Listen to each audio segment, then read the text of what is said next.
पहिला जे truck terminus आहे त्याची जागा आहे 42,000 स्क्वेअर मीटर आहे. ट्रक टर्मिनसची रिझर्व्ह जागा किती आहे? 42,000 स्क्वेअर मीटर. तिथे किती बस थांबू शकेल तुम्ही लिहिलेले? त्यांनी रिपोर्टमध्ये असं होतं की 70 ते 80 ट्रक. नाही, माझं उत्तर 42,000 स्क्वेअर मीटर मध्ये 250 बस थांबणार हे तुमच्या रिपोर्टमध्ये तुम्ही लिहिलेले आहे.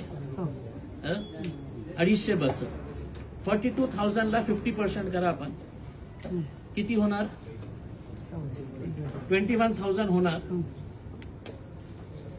तर 42,000 मध्ये 250 बसेस थांबू शकेल. तर हे लँड तुम्हाला जे डी रिझर्व्ह करायचं होतं तर त्याच्यामध्ये तुमच्या आकडेनुसार तिथे 125 बसेस ट्रक्स थांबायला पाहिजे होते. तुम्ही कोणत्या आधारावर हे सांगितलं की तिथे 70च बस ट्रक्स थांबू शकेल? 50% एरिया, 1 एकरामध्ये 250 तर अर्धा एकरमध्ये 125 ट्रक्स. पण तुम्हाला हे करायचं होतं, डी रजिस्टर करायचं होतं, म्हणून प्रपोजलमध्ये काहीतरी की आम्हाला आवश्यकता नाही आहे या लँडची.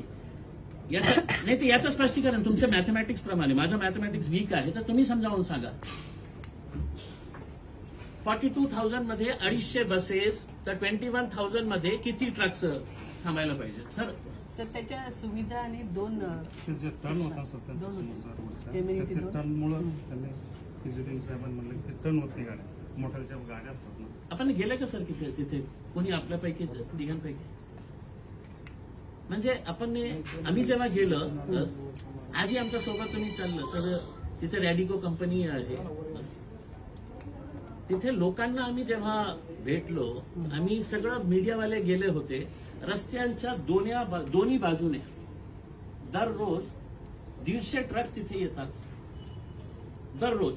आताही आमच्या सोबत तुम्ही तिथे गेलं तर तुम्हाला कळेल की तिथे रस्त्यांच्या दोन्ही बाजूने ट्रक्स उभे आहेत. तर कोणता ज्ञानी अधिकारी होता की ज्यांना वाटलं की नाही आम्हाला ट्रक टर्मिनसची नाही मंत्री साहेबांना द्यायचं आहे? सर्वे का नाही केलं आपण? सर्वे रिपोर्टमध्ये लिहायला पाहिजे होतं की नाही तिथे आम्ही गेलो होतो आणि ट्रक्स रस्त्यावर उभे आहेत. एसपीएचा म्हणजे स्पेशल प्लॅनिंग अथॉरिटीचा रिपोर्ट त्याला घेतलेला आहे. सर्वे झाला की मॅडम? सर्वेचा कॉलम खाली आहे. नाही, तुम्ही जे प्रपोजल पाठवलं हे रिपोर्ट चालतं आपल्या. एसपीए हे हायर अथॉरिटी आहे सर्वेपेक्षा. एसपीएने काय म्हटलं की आपल्याला नाही पाहिजे, आपल्याला हे लँडची आवश्यकता नाही आहे. ट्रक टर्मिनस नंबर 2 आपल्याला नाही पाहिजे. सर्वेमध्ये हे आलं असतं की नाही त्या जागेवर त्याच्या शेजारी रस्त्यावर खूप सारे ट्रक्स उभे आहेत. ठीक आहे, पण ठीक आहे, मी समजू शकतो आपल्याला. याच्या बाबतीत तुमचा नियम आहे, याच्यामध्ये काही बदल झालेला आहे मॅडम? नाही झालेला आहे. मग 20% लँड आपल्याकडे शिल्लकच नाही आहे तिथे. आपल्या म्हणण्याप्रमाणे जे आहे ना, जे लोकांना आपण सांगितलेलं आहे की 1 इंची जागा आमच्याकडे नाही आहे. नाही, जेवढे काही व्हॅकंट प्लॉट होते आता 1-2 होते मध्ये काढलेले आहे. त्याचं प्रोसेस काय होतं? प्रोसेस आम्ही पब्लिश केली याच्यामध्ये पेपरमध्ये जे 2 प्लॉट आहेत ते, आणि त्याच्या अगेन्स्ट मग जेवढे ऍप्लिकेशन आले ज्याचा हायर बिड आहे त्याला ते प्लॉट मिळणार. या प्लॉटच्याही केलं होतं पेपरमध्ये? नाही, ते कन्व्हर्शन झालेलं आहे, तो प्लॉट नव्हता. तो काय फुकटात देणार होते ते प्लॉट? ते कन्व्हर्ट केल्यामुळे नाही, दुसऱ्या प्लॉटसाठी नियम वेगळं, या प्लॉटसाठी आपण पेपरमध्ये का नाही दिलं? आपल्याला इंग्रजीमध्ये आहे regular advertisement will be issued through national news papers. हे आपल्याकडे मग ह्या प्लॉटच्या पेपरमध्ये का नाही दिले? दुसऱ्या प्लॉटच्या दिले आपण. नाही, अम्युनिटीसाठी रिझर्व होता पण देणार होते ना. एम्युनिटीचा प्लॉट तुमचा फ्री झाला होता, तुम्ही डी त्याला हे केलं होतं, डी रिझर्व्ह केलं होतं, तर ते ओपन प्लॉट झालं. ओपन प्लॉट झाल्यानंतरच तुम्ही विकलं ना. तर ओपन झाल्यानंतर तुम्ही पेपरमध्ये का नाही दिले? सर याचं उत्तर द्यायला पाहिजे ना तुम्हाला. काय असं कंपल्शन होता की नाही दुसरे प्लॉट्स आम्ही सगळं पेपरमध्ये देणार? शेंद्र्याच्या बाबतीत बोलतो मी, बालूच्या बाबतीत बोलतो, आता तुमच्या बिडकीमध्ये जे आहे ते सगळं प्लॉट्सच्या तुम्ही पेपरमध्ये ऍड देतो सगळं.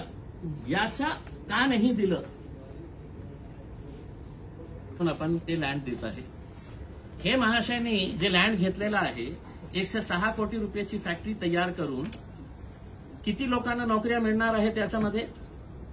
93 लोकांना 93 फक्त 93 लोकांना लँड मिळणार आहे, हे नोकऱ्या मिळणार आहे 5 एकरामध्ये. मॅडम आपण वालूजमध्ये MSMEला जे छोटे छोटे गाळे दिलेले आहेत, ते तुमच्या वालूजचं जे ट्रक टर्मिनस आहे त्याच्या शेजारी जे MSMEला जे दिलेले आहे, छोटे छोटे गाळे जे दिलेले आहेत, त्या 3 एकरामध्ये आहे. किती लोक काम करतात आपल्याला माहित आहे तिथे? 1000 लोक काम करतात सर. 1000 लोक. त्या सगळ्या इंडस्ट्रियलिस्टचे ते लोकांना मी बोलवले होते. त्या MSME 3 एकरची जागा आहे. 93 लोकांना आपण हे देणार होतो.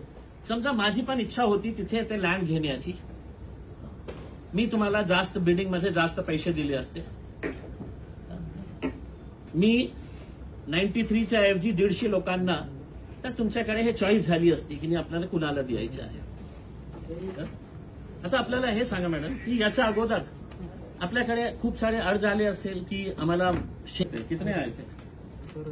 एग्जैक्ट तो बताना मुश्किल है, जनता को बता दीजिएगा सर. साल भर में 2, 4, 10, 100, 50 20 एक एप्लिकेशन्स आते हैं. मग प्रायोरिटीने त्यांना द्यायला पाहिजे होतं की ते जेन्युअन इंडस्ट्रियल हे आहे, एंटरप्रिन्युअर आहे. आणि आपला दुसरा नियम हे पण सांगतो ना की जे ऑलरेडी एक्झिस्टिंग इंडस्ट्री आहे त्यांना एक्सपान्शन करायचं असेल तर ते प्रायोरिटीवर त्यांना देण्यात येतं. पॉलिसी आहे तुमची. तर अनेक असे ज्यांची इंडस्ट्री केंद्रामध्ये आहे त्याचेही अर्ज आपल्याकडे आलेले आहे, आम्हाला एक्सपान्शनसाठी लँड पाहिजे. ते तुमचा नियम आहे ना. दिलेले मग सगळे त्या- स्क्रुटिनी करून बऱ्याच जणांना आपण एक्सपेन्शन. आता तुमच्याकडे एक ही ऍप्लिकेशन नाही आहे असं एक्सपेन्शन मध्ये नाही आहे.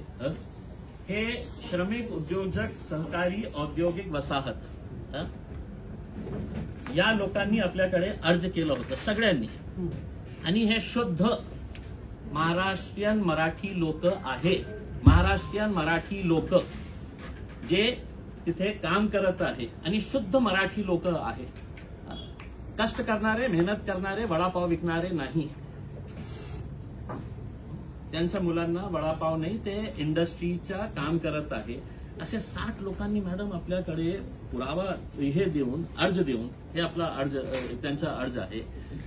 त्यांच्या म्हणण्याप्रमाणे अनेक वेळ आम्ही MIDC ऑफिसला गेलो होतो.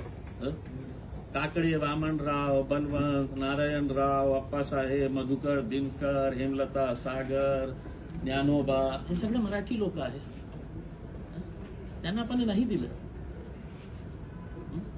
त्यांचा अर्ज घेतलं आणि टाकलं कचऱ्यात, कारण ते मंत्री नाही आहे.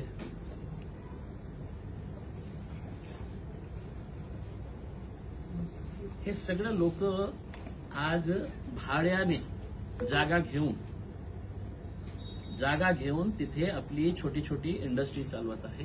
त्यांनी आपल्या पत्रामध्ये लिहिलेले आहे की आम्ही सगळे भाडे करू आहे आणि आम्हाला थोडी थोडी जागा द्या, आम्ही ते विकत घ्यायला तयार आहे. झालं असेल. नाही झालं नाही झालं.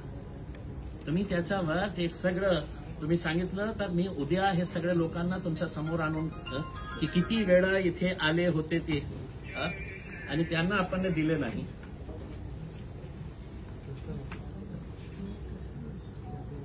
देतो मी आपल्याला पूर्ण कॉपीज, आपल्याला सगळं देतो. आपल्याला हायकोर्टाने एक निर्णय दिला होता, थोडासा जुना आहे, पण 60 लोक होते ज्यांनी आपल्याकडे जागा मागितली होती. तर हायकोर्टाचा ऑर्डर आहे MIDCला, तुम्हाला पार्टी करण्यात आली होती, त्याच्यामध्ये गवई साहेबांचा ऑर्डर आहे. We prima facie find that the allotment which has been done in favor of the respondent number is permissible as per the government policy, since these are the existing industries. We therefore vacate the status quo insofar as the allotment to the said respondent. However, we directed that the respondent MIDC shall not make any further allotments of the plots unless the plots sufficient enough to cater to the needs of the petitioners are earmarked. हायकोर्टाचा order होता की हे 60 लोकांना आणि जे जे लोकांनी आपल्याकडे अर्ज केलेले आहे या पेटिशन मध्ये होते, जोपर्यंत तुम्ही त्यांना हे देत नाही लँड, तोपर्यंत कुठल्याही प्रकारचा अलॉटमेंट करू नये. हायकोर्टाचं जजमेंट होतं. तेही आपण कारण मंत्री मोठे असेल, सत्ता आपल्याला ट्रान्सफरची भीती वाटली असेल, तर मॅडम आम्ही याच्या बाबतीत आम्ही काय करावं तुम्ही सांगा. ते जे ऍप्लिकेशन आहे त्याचं मी स्टेटस सांगते. तुम्ही नियमाच्या बाबतीत बोला फक्त. आपण जे नियम तयार केलं, नाहीतर मी तुम्हाला देतो, तुम्ही फाडून टाका आणि सांगा की आम्हाला जे मंत्र्यांचा आदेश येईल त्या मर्जीप्रमाणे करणार आम्ही. हे लोकांच्या आणि नियमांच्या खड्ड्यात जाऊ द्या, कचऱ्यात टाकतो. मी तुमच्या नियमाच्या बाबतीत पुस्तकं आणले ना. हे कोणी तयार केले? कृष्ण साहेब कोणी तयार केले? तुम्ही तयार केलेले आहे. MIDCचा नियम आहे, ईज ऑफ डुईंग बिझनेस. मतलब मोठा धंदा सेट असेल, मोठा नेता असेल तर त्याच्यासाठी सगळे नियम डावलो.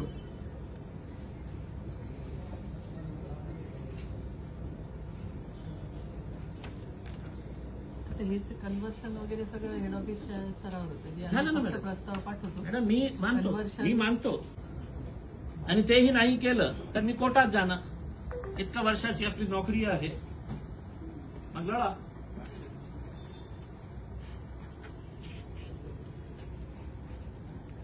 आणि कृपा करून मॅडम, कृष्णा साहेब, पेपरमध्ये काही खाळखोळ करू नका. आमच्या माहितीप्रमाणे मंत्री साहेब आता काही खाळखोळ नवीन पेपर तयार करत आहे. याच्या बाबतीत जे ओरिजिनल डॉक्युमेंट्स आहे तेच ठेवा. सर, त्याची फाईल हेड ऑफिसला नाहीतर ते गेली. कोणीही असू द्या, जेलमध्ये आपली ही त्यांची फाईल सध्या हेड ऑफिसला गेली. आहे सगळं. म्हणूनच ते 8 दिवसाचा टाइम घेत आहे ना उत्तर द्यायला.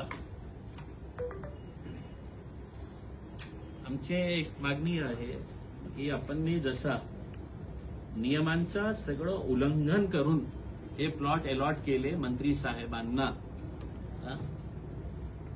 एक प्रस्ताव आपल्या वतीने हेड ऑफिसला पाठवा की ते आम्ही चुकीने केलेले आहे, आम्ही त्याचा सर्वे केलं नाही. आजही तिथे गेल्यानंतर तिथे खूप सारे ट्रक्स उभे आहेत, तिथे ट्रक टर्मिनसच व्हायला पाहिजे. आणि तसं नाहीच करायचं असेल तर पुन्हा त्याचं ऑप्शन करा, त्या प्लॉटचं ऑप्शन करा जे तुमच्या नियमाप्रमाणे आहे. आमची ही मागणी आहे. तसं प्रस्ताव पाठवा.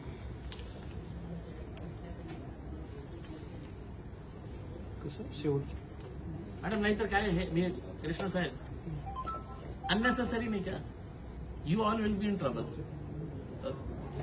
ये आप खुद मानते हैं. रिटायरमेंट को पता नहीं है कितना टाइम है, ये तो यंग है. लेकिन आखिरी के दिनों के अंदर सर, मी पण आता चालली इथे. नाही ठीक आहे ना. पण आता जे कोणी असेल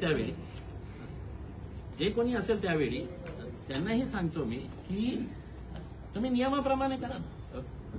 इतके सारे महाराष्ट्रीयन लोक, मराठी महाराष्ट्रीयन लोक धंदा करायचा नाही, त्यांना धंदा करायचं होतं. आजही ते धंदा करत आहे भाड्याच्या जागेवर. त्यांनी आपल्याला लिहून दिलेले आहे की आम्ही भाड्याच्या जागेवर हे काम करत आहे. असे 60 लोक आहेत. हायकोर्टाने निर्देश दिलेला आहे आपल्याला की जोपर्यंत त्यांना प्लॉट मिळत नाही कोणत्याही नवीन अलॉटमेंट करायचं नाही. तुम्ही दिलं नाही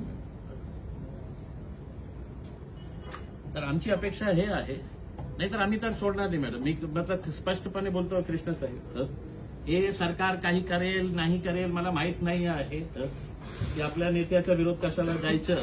पण मी तर जाऊ शकतो ना. मी एन्फोर्समेंट डायरेक्टोरेटला जाऊ शकतो. दिल्लीमध्ये जाऊन हे सगळे डॉक्युमेंट्स त्यांना दाखवणार.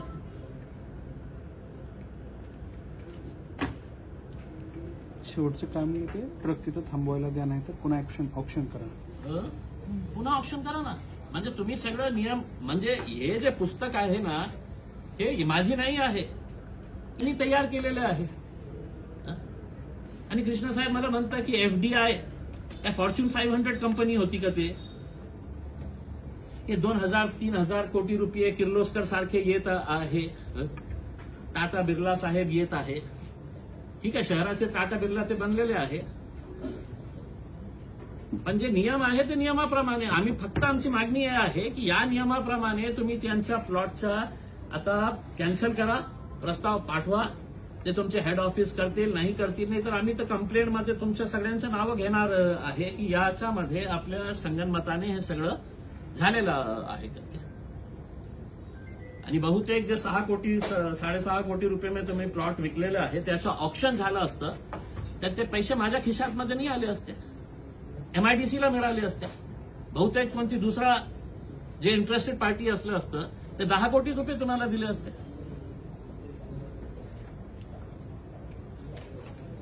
तर आमची मागणी हे एकच आहे कृष्ण साहेब, आपल्या RO साहेबांना सांगा, हेड ऑफिसला सांगा, आम्ही कोणत्याही परिस्थितीमध्ये कुणालाही सोडणार नाही.